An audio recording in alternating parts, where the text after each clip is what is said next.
Hello, everybody. Anthony Goes Solo. Now, where is this on my page? I'm doing this by myself today, so I need to find out where my post is so I can see um, your comments and stuff. Oh, well, I'm going live actually in 1 minute, so hang in there, guys. I'm going to be with you in just a second. Hey, there it is under posts, and I will turn that on, and I'll turn the sound down, and here we are. So let me clear my throat with a bit of coffee. Well, hello, my name's Anthony Epps, and I'm a photographer, and I'm part of the team at Anthony Epps Photography. My partner Di is traveling back to London today, and already I miss her very much, and the whole family's gone. So Diana's watching. Hi, Di. Hi, Di. I'm talking about you. I miss you so much. Okay. So what I want to talk about today is another episode of how I got this shot.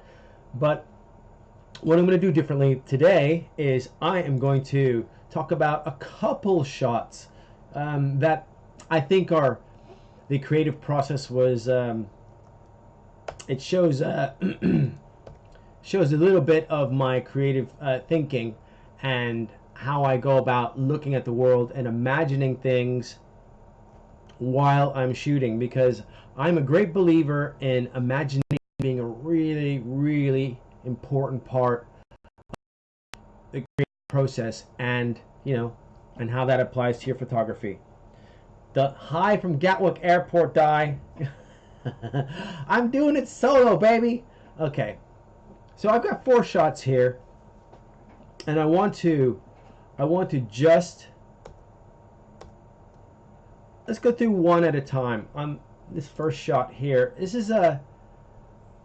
I did a whole series when I first moved to Spain about the beach, and I was in awe of the sunrises and the sunsets, and I had an idea to create a series of images from the same spot with the same lens, with the same exposure settings, for as long as I could, for as many days. And the only thing that would change would be the time of day within a half hour and how I varied where the horizon was. And this turned out to be one of my favorite shots because of just the purity of the color and the textures. And I can see here, this is 3 seconds at f11 at ISO 50. So I was always shooting at ISO 50, and I was always at f11, but the only thing that would vary from day to day would be my time. So I was making these shots with everything, with the only variable being time. It was all about time and keeping time as a very kind of fluid thing, right? I would get there within the 20 minutes of blue hour and shoot, and that would determine how fast or how slow my shutter speed would be, right? So I was thinking of it creatively that way, using time as the only variable in a series of images. And the scene was the same, pointed my camera the same way every day, and each picture came out magnificently different. I don't have all of them here because they're on my other drive. So I want to talk about this image now, and this is I shot this in London, obviously. And this was 2 seconds at f22, right? So I'm on one of my London workshops, and it's a really gray, bluish London morning, pretty typical. And I needed to motivate my students. It's like they weren't thrilled with the light, and I was saying, hey guys, you got to shoot different stuff under different light. You go with what you're given, right? And so I was looking around trying to inspire these guys, and I saw this motorcycle. The guy was sitting there. I guess the motorcycle was not working. It wasn't moving. So I approached him. Yeah, and as I was walking towards the motorcycle, it's about 10 meters away. And as I was walking towards the motorcycle, I noticed a bus coming around this corner here, right? There's a left-hand turn, and I know that this bus, I think it's the 243 or something like that, comes around the corner, right? So I anticipated that bus coming around the corner, and I saw that streaking bus, just the lines of the bus behind the motorcycle. So I got in position near the motorcycle. I focused on the motorcycle. I prioritized my shutter speed, at that's why it's at f22, because it's already had a lot of light, so I had to go f22, which is not a really good aperture, but I did f22 so I can get 3.2 second exposure, or 2-second exposure, right? Yeah, so I got 2-second exposure at f22 at ISO 100, because the most important thing in this shot was getting the streaks, the image of the bus streaking behind the motorcycle. And I think it worked out really good. And I showed it to my students, and they're like, wow, how did you know that was going to happen? And I told them, I said, part of it is anticipating a moment. You're imagining scenarios in the future that have not yet happened. I saw this picture in my head, the motorcycle there, Big Ben, and the bus streaking by, and I knew that was going to happen in the near future, within the next 45 seconds. So I got myself in position, got my exposure ready for the type of image that I wanted to take, with the aesthetic of prioritizing shutter speed to get the streaks, and I made one exposure and I got it.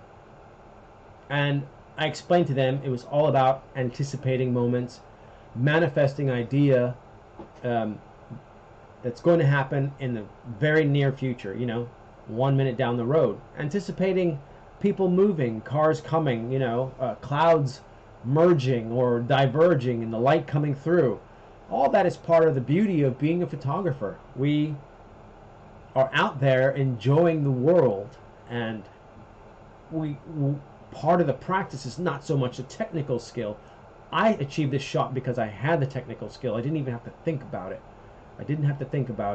I just knew what my combination of exposure was going to be to make this type of image. The practice, the skill really comes in anticipating moments, okay? That's what I like to teach. And using your imagination helps facilitate that, your ideas. How was that, Di? Was that good? Woohoo! Okay. This next shot, this was taken in Istanbul. You may have seen this shot if you've been on my website.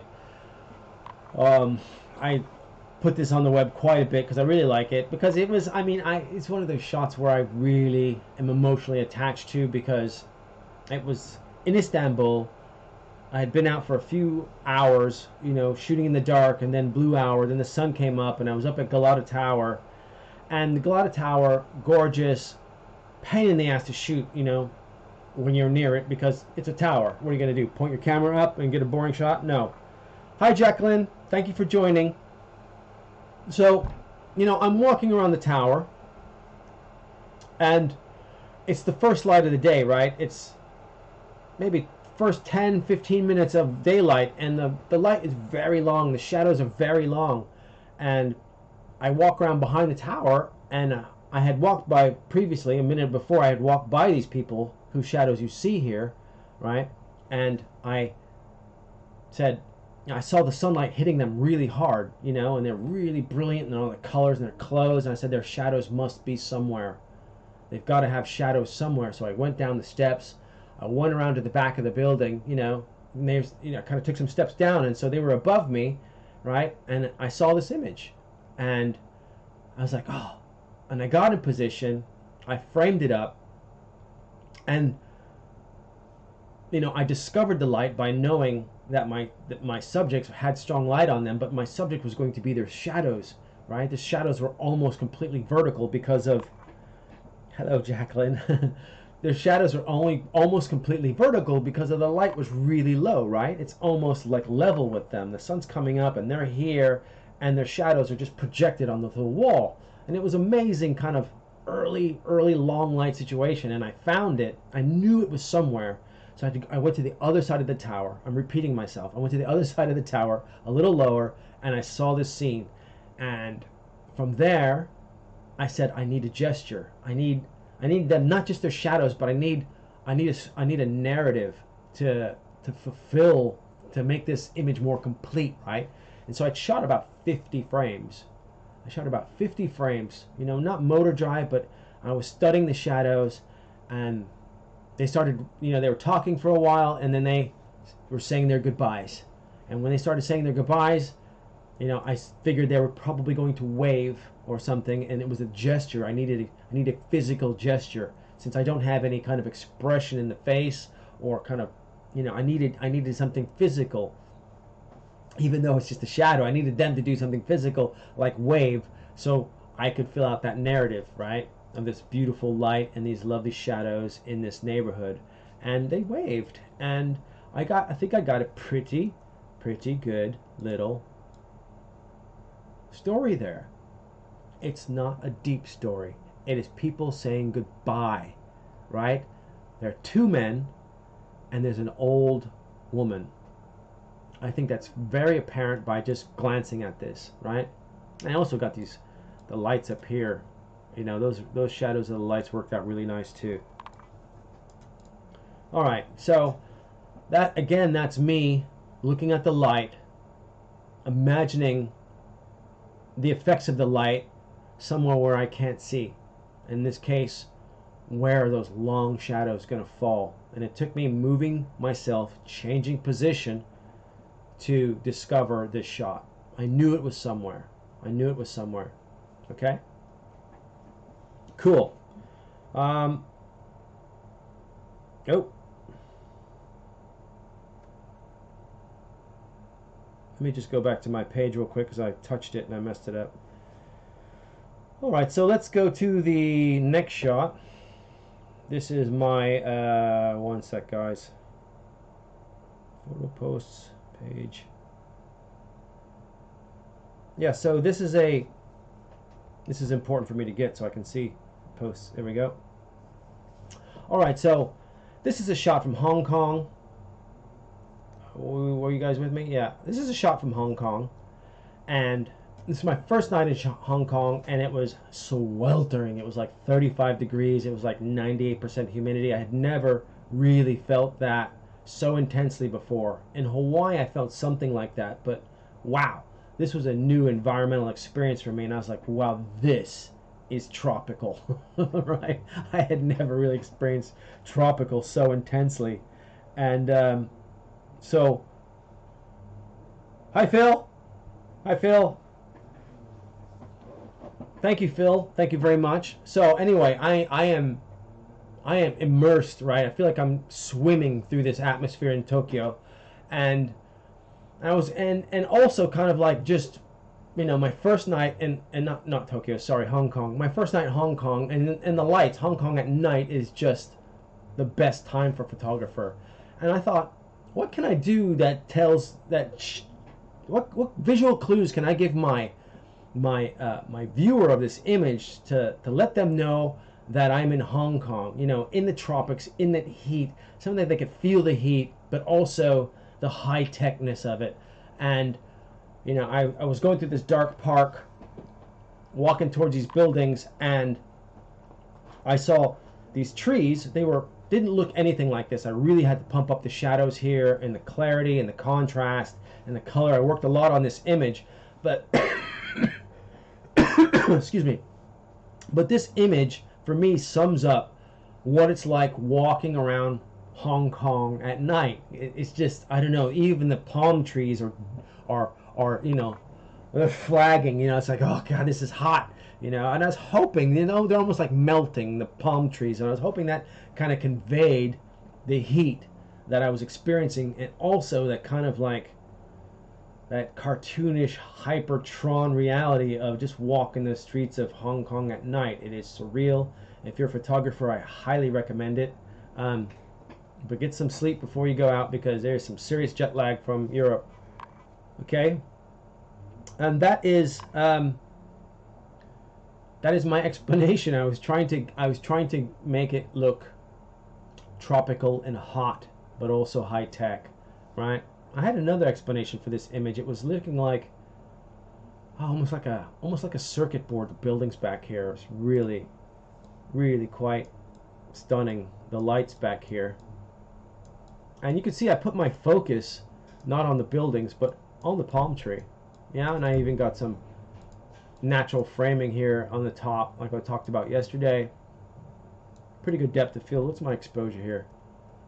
1/30th of a second at 2.8 at 3200 of a second, 3200 ISO. So this means, this tells me that this park I was in was really dark.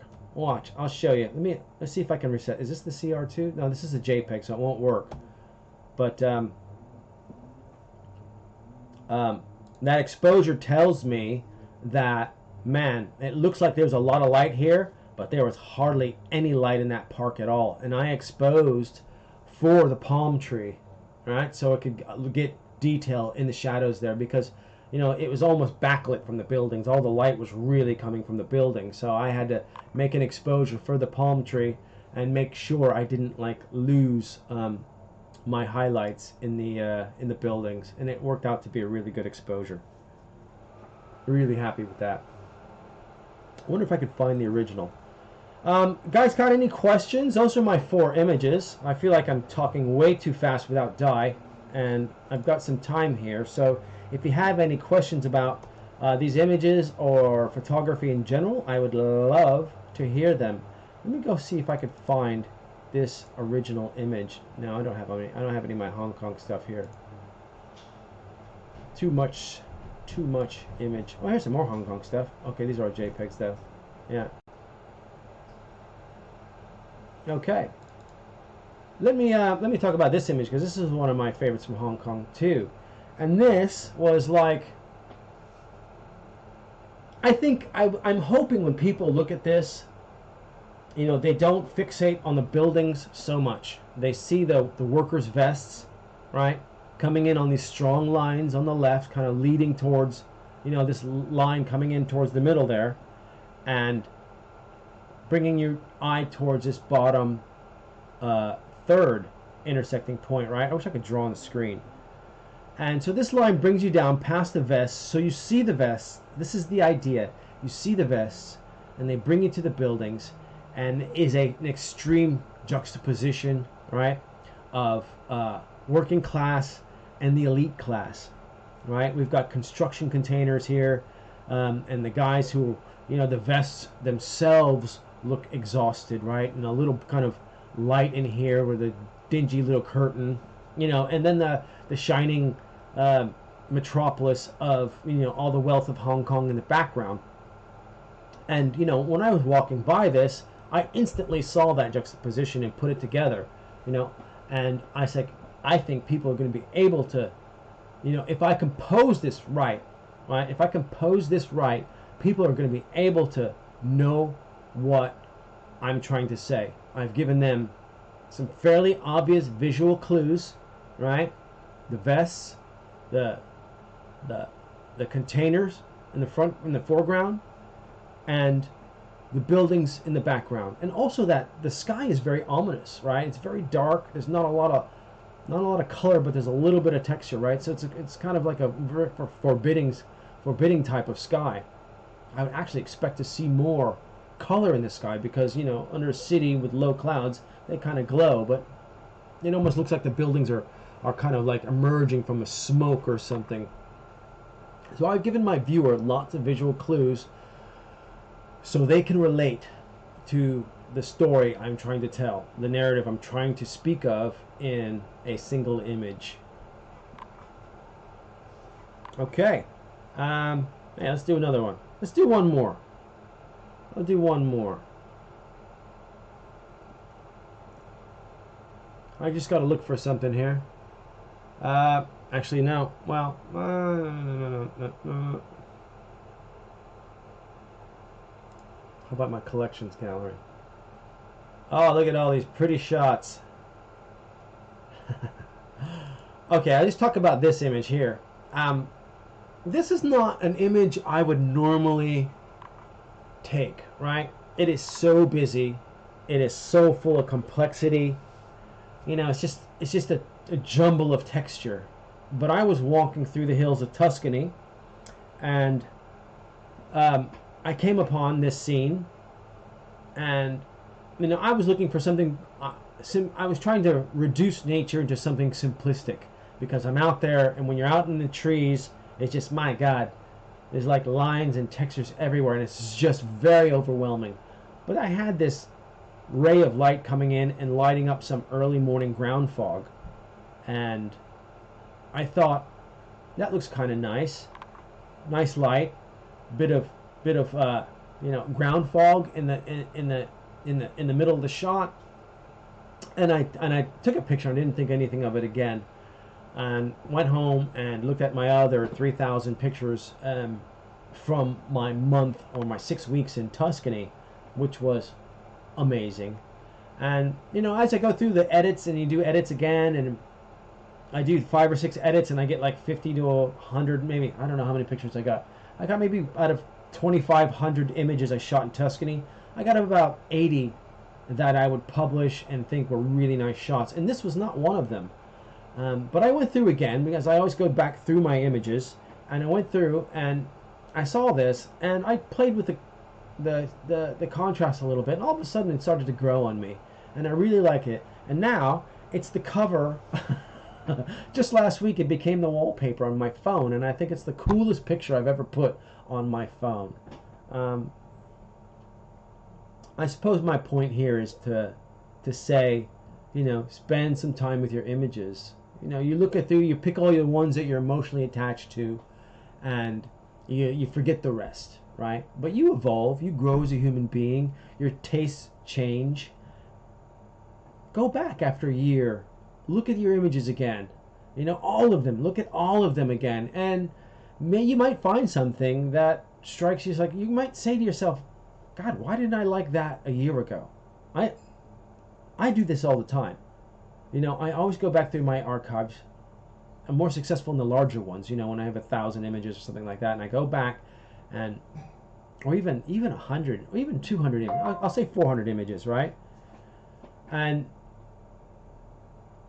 hi, Letha, my sister. And I will discover something almost in every catalog I've done. Every archive I've gone back through, I've discovered a new shot that it starts to grow on me.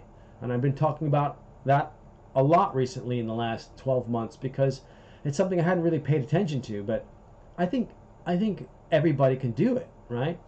But you just need a pretty big catalog. So if you go on vacation and you got 500 shots, and then you got those images where you're just like, oh, I can't wait to see that in the computer, and you love it, you tweak it, you tone it, you share it, you know, and you do that for 10 images, and then you're on to the next thing.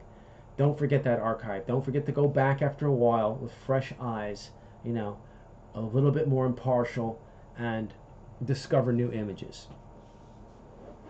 Okay, guys, that's it for me today. I am going to cut out now, and